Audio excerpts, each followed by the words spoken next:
پیغمبر علیه الصلاة والسلام وایي ومن وقع فی الشبهات وقع فی الحرام. که سړي د شبهاتو باک نه کوه چې ځه کاکا اوس یقیني حرام خو نه ده، اوس دونه پرهیزګاري خو ولکه ملایانو کړي، موږ نو څه کوو؟ ها د شبهې شی خوړلی، ها د شبهې شی خوړلی، اخر حرامو ته لار خلاص. اخر دا سړی حرام خوري. یو خو نبی علیه الصلاة والسلام د دې مثال ویلی دی، یو قرآن کریم د دې واقعه نقل کړې ده. واقعه داسې وه، یو کلی و تر اسلام مخکې د یهودو په زمانه کې، د ایله په نامه یو کلی و د دریاب له غاړې. د یهودو په تورات دین کې یو حکم دا ده چې د هفتې په ورځ به دوی د دنیا هیڅ کار نه کوي. نو دغه کلی د دې دریاب پر غاړو الله جل جلاله خلک امتحانوي. الله موږ دغه یې نه پرېږدي، الله موږ امتحانوي. دغه یهود الله امتحان داسې و، دوی به د دریاب پر غاړو د مایانو ښکار به کوو. قرآن کریم دا واقعه نقل کړې ده 2 ځایه. نو بیا الله جل جلاله دوی په دغسې امتحان کې راوستو چې کله به د هفتې ورځ وه، دوی به په عبادت مشغول. د دریاب پر سر به دغه مایان ګرځېدو چې د اوبو سر به پټ کړی و. دوی به ورلو، خو دوی ته حرام ډېر به طبیعت ورته واوښتی چې دا نو اوس دا دونه مایان څنګه کوې. بیا به رالو چې خوا د ناروا دي، چې هفته به تېره شوه، د یکشنبې دوشنبې تر بلې هفتې چې به یو مایه نیوی نه، پس به پر وختی نه به و مایه. دغسې و حالت سره الله مخامخ. نو آخر چونکې انسان خو چې د الله عظمت لویي په زړه کې نه وي، بیا هلاکت راځي. نو دوی وویل چې راسئ چل جوړ. چل دی ده د دریاب له غاړې به غټ غټ حوضونه جوړ کړو. غټ حوضونه یې جوړ کړو، زیاتې به دا دریاب چې به د هفتې په ورځ مایان پر سر رالو، دریاب داسې څپې وي، په دا څپه به دا حوضو ته مایان وغوځار. مایان درانه وو، بیا له دې خوا خطا یې نسی، اوبه لږ وي. دغه هفتې ورځ چې به تېره سوه، دا بله ورځ به رالو، چاغ چاغ مایان به په حوضو کې وو. قرار به یې ونیو چې کاکا موږ په یکشنبه مایه یې ونیوی، په هفته خو هم نه ده نیولې. دغسې وو. دا اوس یو شبهه ده. که ده ته وګورې خو چل دې ته دغه دپاره کړی ده، نو خو ناروا ده. که ده ته وګورې چې یاره کاکا مایه خو مې نه ده راخستی، له دریابه په یکشنبه مې راواخستی. زموږ خلک معاملې کوي، 10,000 روپۍ په 15,000 ورکوي. بیا نو اوس دغه یې مخامخ چې یې ورکړي، خو ملایانو ویلي دي چې دا ربا ده. نو راسه دا 3 تانه به پر در خرڅ کړم په 15,000. 3 تانه یې پر خرڅ کړو. سړي چې واخستو زیاتې یې وویل چې تانونه خو ستاسو 15,000 مې در باندې، دا بېرته پر ما په 10,000 خرڅ کړي.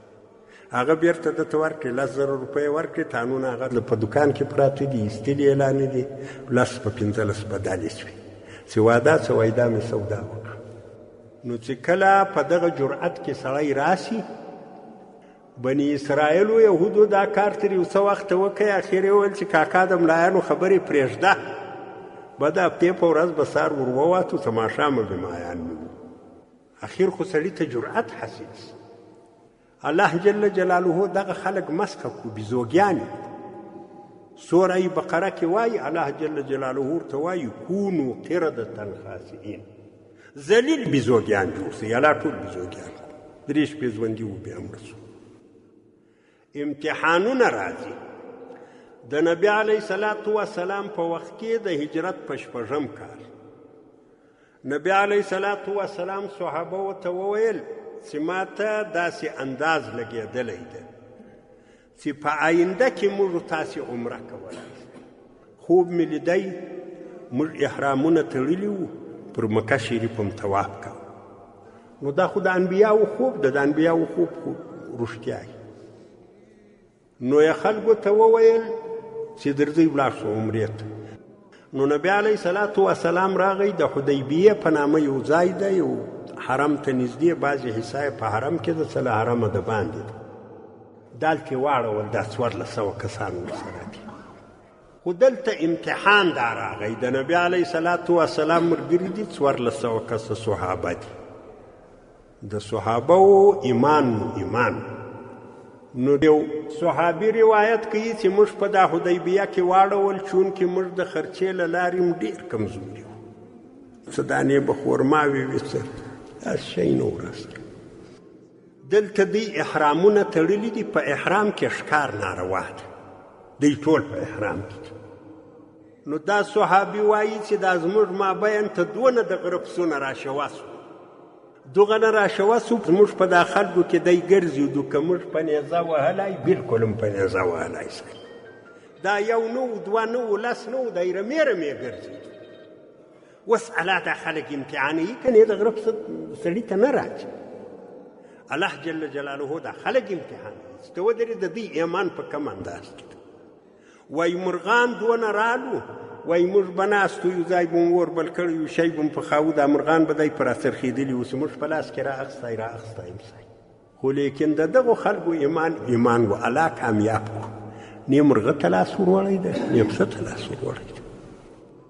دغو خلکو دپاره په قرآن کریم کې په سوره فتح کې اعلان سوی د الله وایي زه له دغو خلکو راضي سوم کم خلک چې په حدیبیه کې له نبي علیه صلات وسلام سره بیعت وکړي الله وایي له دې خلکو زه راضي یم د الله د رضا فیصله خو معمولي خبره نه ده دا زبردست ایمان غواړي تا ته چې د غلا تلیفون راوړي 200 چورتونه ورته ووایه چې کاکا خو 1.5 روپۍ دي کې ګټه دي څنګه تر دې ګټه تېرېږي الله موږ دغه یې نه پرېږدي چې بس ووځه نن اوځه کاکا مسلمان یم پلار مې مسلمان و نیکه مې امتحان درته راولي په ډېرو شیانو دي ازمو دي کله ګټه درته اسانه کړي چې ته ودرېده یې کوي کله د شهوت په تقاضا کار درته اسانه کړي چې ته ودرېده یې کوي که نه کوي کله قدرت درکړي پر یو کمزوري باندې چې ته ودرېده یې تر خپله سلطه لاندې راولي که نه راولي الله موږ امتحان